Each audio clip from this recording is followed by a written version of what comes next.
Thinking of buying a car? Well, you have to watch this video first.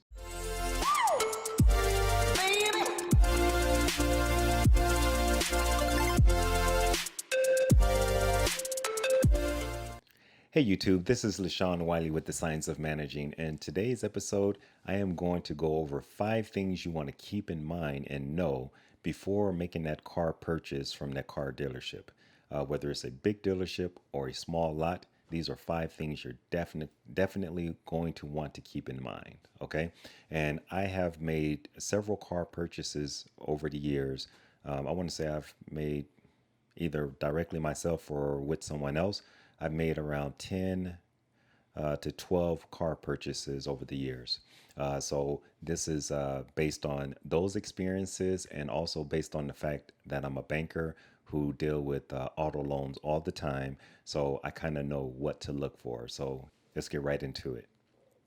The first thing you want to know and keep in mind when walking onto that lot is price of the vehicle. So I'll tell you first, if you walk onto a lot and the prices are not clearly marked on the cars, then you need to turn around and walk right back off of that lot because chances are there's some shady business going on as far as how they're pricing the car based on each individual person who asks for the price of the car. They can be determining the price of the car based on what you can afford, what you can be financed for, what they think they can get out of you. And that's not how you want to be profiled when you're purchasing a car. So find out exactly what the price of the car is valued at or what they're selling that car for before you walk into their office to try to crunch down some numbers or even start negotiating. Know what the start price is. Another thing to keep in mind when it comes to price is find out what the car is worth. And you can do this a couple of different ways. Right on your phone, before the salesperson even walks up to you, Google the price of that make and model and year just to get an idea of what that car is selling for or what it's worth. So at least you have an idea of what it could sell for versus what they're asking for on the sticker. And that's if it's a pre-owned used car. If it's a brand new car, you should still know what the manufacturers are suggesting the retail price be. And you can do all that right from your phone. Another little handy trick that I actually do myself, and I do this currently, is when I walk up on the lot, before the salesperson even walks up to me, I look at the VIN number, whether it's on the sticker or on the windshield, and I run it through a VIN search on my phone so I can see the history of that vehicle, how many times it's been sold, what that vehicle recalls, what the recalls are on that vehicle, and what the consumer complaints are on that vehicle. Like if an owner brought that car back for servicing, they'll log what the complaint was and what the servicing needs were for that particular visit. All that could be found by simply running a search on the VIN number. So that's a nice little trick that I would advise all of you guys do before you even strike up the conversation with the salesperson. Do that. Okay. All right. So let's go to number two. Number two is lenders.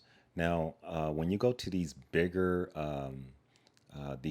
car lots, they'll have people that they normally deal with when it comes to getting you a loan, a financed loan for your vehicle. Sometimes they'll even be an in-house dealer. Like if you go to Chevy, it'll be probably Chevy financing, or if you go to Ford, it'll be Ford, etc. Nissan, Volvo, etc. But you want to look out for a couple of things when it comes to them putting that application in to get you financing for your vehicle. The first thing is to make sure they're not adding any extra fees in there. So specifically ask the salesperson what is being included, or can I have an itemized list of what's being included on the finance amount of this vehicle. Because what should be included is how much the vehicle costs you and the DMV registration fees for your tags to be updated and the taxes for that vehicle.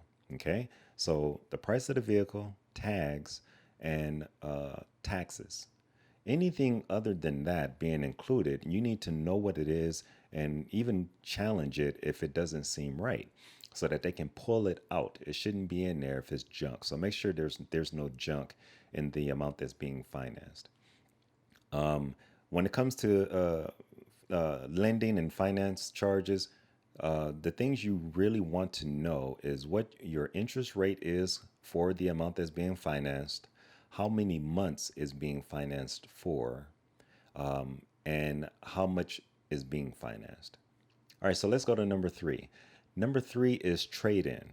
All right, you need to know what the trade in value of the vehicle you're bringing to the lot. You need to know what it is before you even get into negotiations with the salespeople.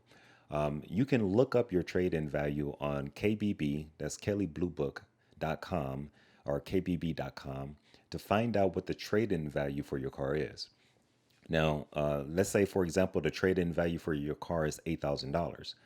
You need to know that the salespeople on the lot, they're going to try to lowball you and try to get as little for that trade in as possible. They may offer $5,000 and they'll give you a long list of reasons why you can't get the $8,000. So you got to be aware of that. They'll try to talk you down and really get you low on that trade in.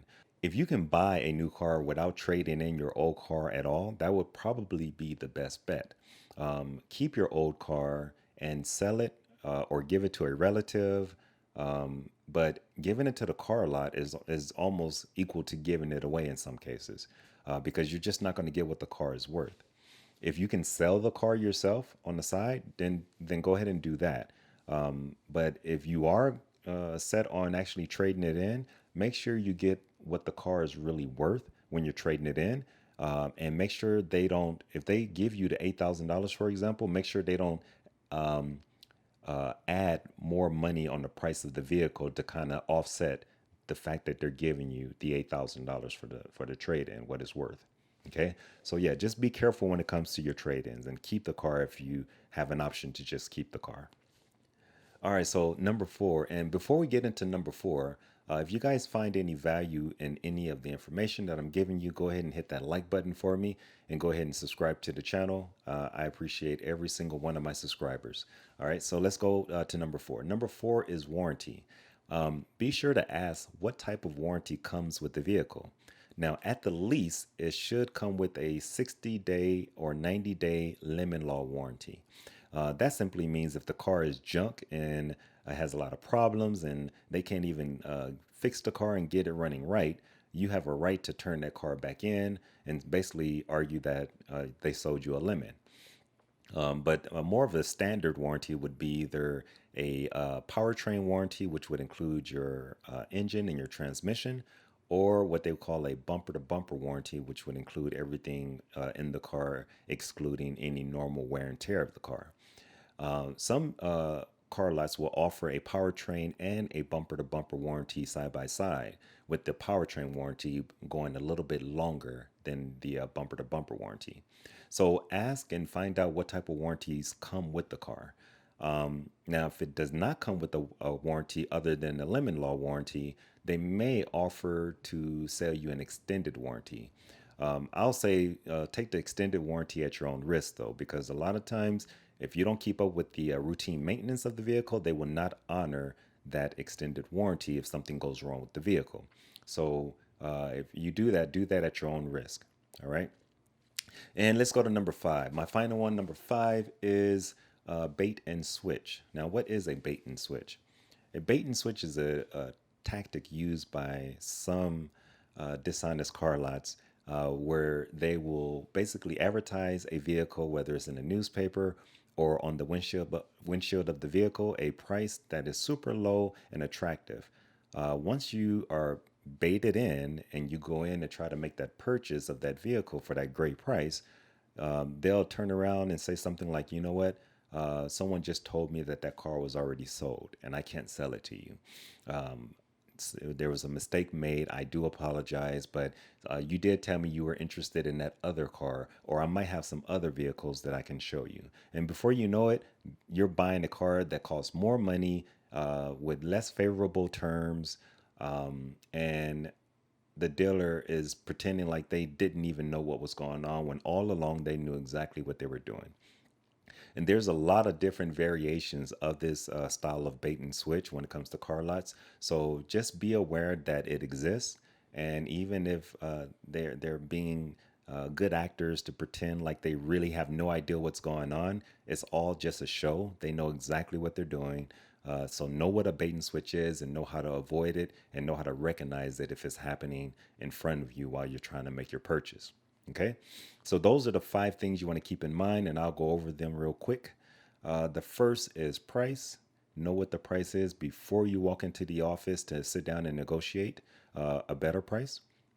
Number 2 is lenders and lending. When it comes to getting that financed amount, make sure there's no junk added in on the financed amount of the loan. And number 3 will be trade in. If you can keep your car without a trade in, that would probably be the best option. But if you no longer need the car and you do want to make a trade in, make sure you get the best trade in price and that they do not try to make up for the trade in amount by adding more on the top line cost of the vehicle. Number 4 is warranty. Know what type of warranty comes with your vehicle, if any warranty comes. And if you do decide to buy an extended warranty, do that at your own risk. Make sure you keep up with all the maintenance so that if something does happen, they will honor that extended warranty. And number 5, bait and switch. Know what a bait and switch is. Be on the lookout for different variations of a bait and switch so that you're not swindled in. All right, so those are the 5 things that you want to keep in mind when making your next car purchase. And if you guys have any questions, go ahead and leave a comment, and I'll be more than happy to answer your questions as soon as I see them.